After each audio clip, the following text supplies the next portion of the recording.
Guy de Maupassant, les Tombales. Les 5 amis achevaient de dîner. 5 hommes du monde, mûrs, riches, 3 mariés, 2 restés garçons. Ils se réunissaient ainsi tous les mois, en souvenir de leur jeunesse, et après avoir dîné, ils causaient jusqu'à 2 heures du matin. Restés amis intimes, et se plaisant ensemble, ils trouvaient peut-être là leur meilleur soir dans la vie. On bavardait sur tout ce qui occupe et amuse les Parisiens. C'était entre eux, comme dans la plupart des salons d'ailleurs, une espèce de recommencement, parler de la lecture des journaux du matin. Un des plus gais était Joseph de Bardon, célibataire et vivant la vie parisienne de la façon la plus complète et la plus fantaisiste. Ce n'était point un débauché ni un dépravé, mais un curieux, un joyeux encore jeune, car il avait à peine 40 ans. Homme du monde dans le sens le plus large et le plus bienveillant que puisse mériter ce mot, doué de beaucoup d'esprit, sans grande profondeur, d'un savoir varié sans érudition vraie, d'une compréhension agile sans pénétration sérieuse. Il tirait de ses observations, de ses aventures, de tout ce qu'il voyait, rencontrait et trouvait, des anecdotes de romans comiques et philosophiques en même temps, et des remarques humoristiques qui lui faisaient par la ville une grande réputation d'intelligence. C'était l'orateur du dîner. Il avait la sienne, chaque fois, son histoire, sur laquelle on comptait. Il se mit à la dire sans qu'on l'eût prié.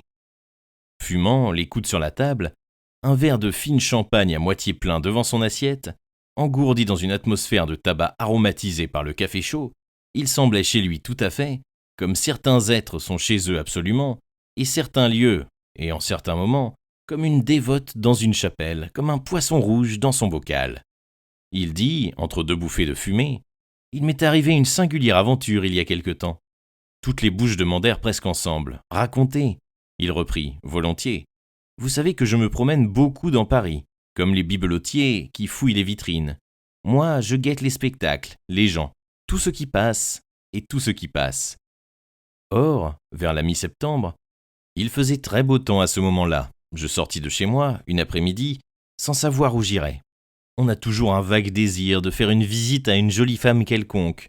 On choisit dans sa galerie, on les compare dans sa pensée, on pèse l'intérêt qu'elle vous inspire, le charme qu'elle vous impose, et on se décide enfin suivant l'attraction du jour. Mais quand le soleil est très beau et l'air tiède, il vous enlève souvent toute envie de visite. Le soleil était beau et l'air tiède. J'allumai un cigare et je m'en allais tout bêtement sur le boulevard extérieur. Puis, comme je flânais, l'idée me vint de pousser jusqu'au cimetière Montmartre et d'y rentrer. J'aime beaucoup les cimetières, moi. Ça me repose et me mélancolise. J'en ai besoin. Et puis, il y a aussi de bons amis là-dedans, de ceux qu'on ne va plus voir. Et j'y vais encore, moi, de temps en temps. Justement, dans ce cimetière Montmartre, j'ai une histoire de cœur, une maîtresse qui m'avait beaucoup pincé, très émue, une charmante petite femme dont le souvenir, en même temps qu'il me peine énormément, me donne des regrets de toute nature. Et je vais rêver sur sa tombe, c'est fini pour elle. Et puis, j'aime aussi les cimetières, parce que ce sont des villes monstrueuses, prodigieusement habitées. Songez donc à ce qu'il y a de morts dans ce petit espace, à toutes les générations de Parisiens qui sont logés là, pour toujours, troglodytes définitifs, enfermés dans leurs petits caveaux, dans leurs petits trous, couverts d'une pierre ou marqués d'une croix. Tandis que les vivants occupent tant de place et font tant de bruit, ces imbéciles. Puis, encore, dans les cimetières, il y a des monuments presque aussi intéressants que dans les musées. Le tombeau de Cavaignac m'a fait songer, je l'avoue, sans le comparer, à ce chef-d'œuvre de Jean Goujon, le corps de Louis de Brézé, couché dans la chapelle souterraine de la cathédrale de Rouen. Tout l'art dit moderne et réaliste est venu de là, messieurs. Ce mort, Louis de Brézé, est plus vrai, plus terrible, plus fait de chair inanimée, convulsée encore par l'agonie, que tous les cadavres tourmentés qu'on torsionne aujourd'hui sur les tombes. Mais au cimetière Montmartre, on peut encore admirer le monument de Bodin, qui a de la grandeur, celui de Gautier, celui de Murger, où j'ai vu l'autre jour une seule pauvre couronne d'immortelle jaune. Apportée par qui ? Par la dernière grisette, très vieille, et concierge aux environs peut-être. C'est une jolie statuette de millet, mais que détruisent l'abandon et la saleté. Chante la jeunesse au Murger. Me voici donc entrant dans le cimetière de Montmartre, et tout à coup imprégné d'une tristesse qui ne faisait pas trop de mal d'ailleurs. Une de ces tristesses qui vous font penser, quand on se porte bien, ça n'est pas drôle cet endroit-là, Mais le moment n'en est pas encore venu pour moi. L'impression de l'automne, de cette humidité tiède qui sent la mort des feuilles, et le soleil affaibli, fatigué, anémique, aggravait, en la poétisant, la sensation de solitude et de fin définitive flottant sur ce lieu, qui sent la mort des hommes. Je m'en allais, à petits pas, dans ces rues de tombes, où les voisins ne voisinent pas, ne couchent plus ensemble et ne lisent pas de journaux. Et je me mis, moi, à lire les épitaphes.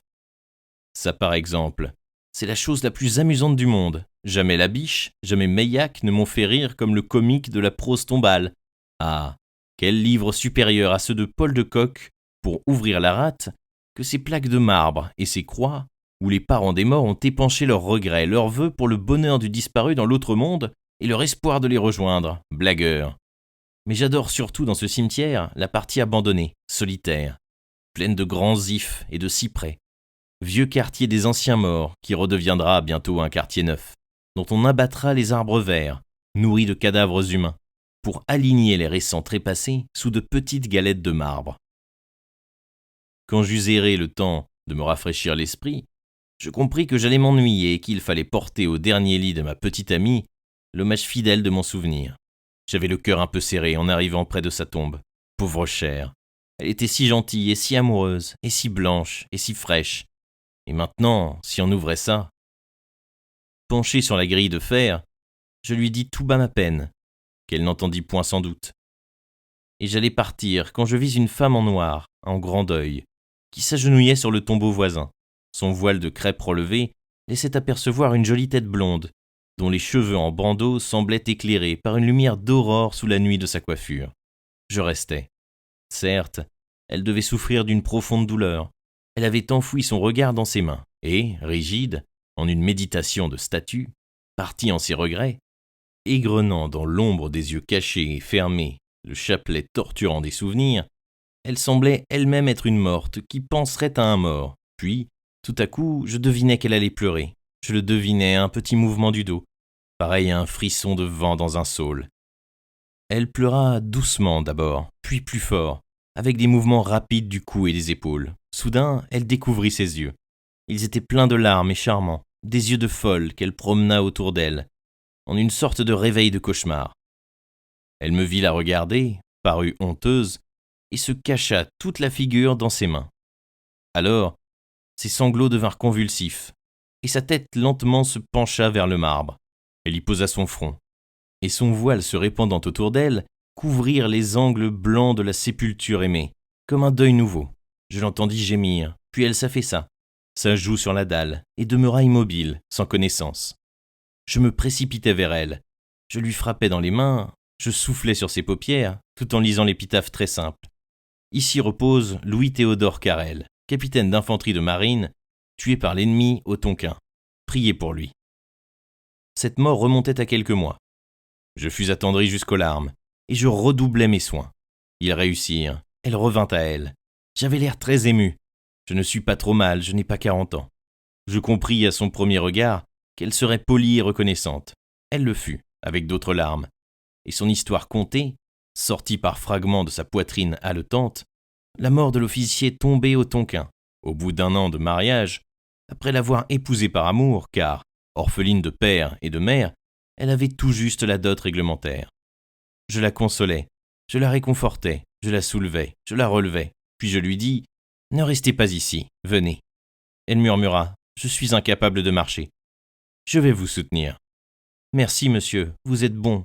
Vous veniez également ici pleurer un mort ?»« Oui, madame. »« Une morte ?»« Oui, madame. »« Votre femme ?»« Une amie. »« On peut aimer une amie autant que sa femme, la passion n'a pas de loi. »« Oui, madame. » Et nous voilà partis ensemble. Elle appuyait sur moi, moi la portant presque par les chemins du cimetière. Quand nous en fûmes sortis, elle murmura défaillante. « Je crois que je vais me trouver mal. »« Voulez-vous entrer quelque part, prendre quelque chose ?»« Oui, monsieur. » J'aperçus un restaurant. Un de ces restaurants où les amis des morts vont fêter la corvée finie. Nous y entrâmes. Et je lui fis boire une tasse de thé bien chaud, qui parut la ranimer. Un vague sourire lui vint aux lèvres. Et elle me parla d'elle. C'était si triste d'être toute seule dans la vie, toute seule chez soi, nuit et jour, de n'avoir plus personne à qui donner de l'affection, de la confiance, de l'intimité. Cela avait l'air sincère, c'était gentil dans sa bouche. Je m'attendrissais.